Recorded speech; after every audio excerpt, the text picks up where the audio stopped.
আবৃত্তি কেউ কথা রাখে সুনীল গঙ্গোপাধ্যায়।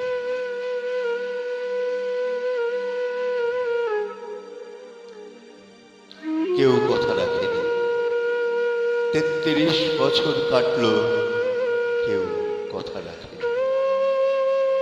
ছেলেবেলায় এক বৈষ্ণবিতার আগমনী গান হঠাৎ থামিয়ে বলেছিল, শুক্লা দাদু শিল্পী অন্তরাটুকু শুনিয়ে যাবে। তারপর কত চন্দ্রভূক অমাবস্যা চলে গেল, কিন্তু সে বৈষ্ণবী আর এলো না।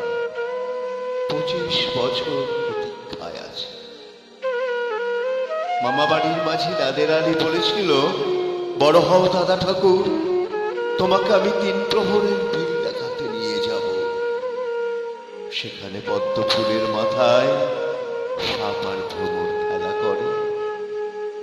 নাদের আলী, আমি আর কত বড় হব?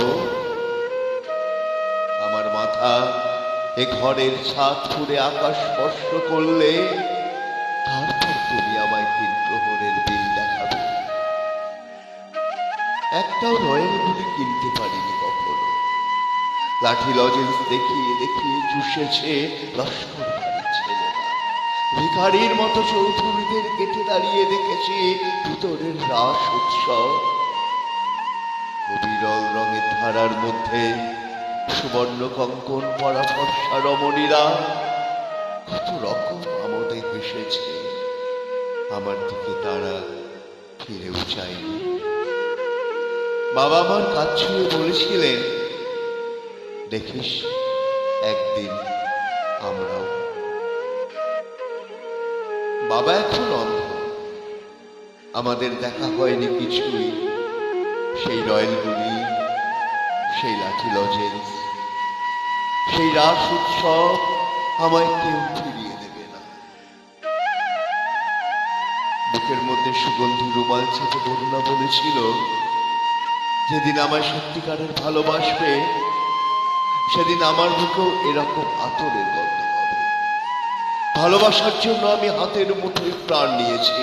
দুরন্ত ষাঁড়ের চোখে বেঁধেছি লাল কাপড়। বিশ্ব সংসার তন্ন তন্ন করে খুঁজে এনেছি 108টা নীল পদ্ম। কথা রাখেনি বরুণা।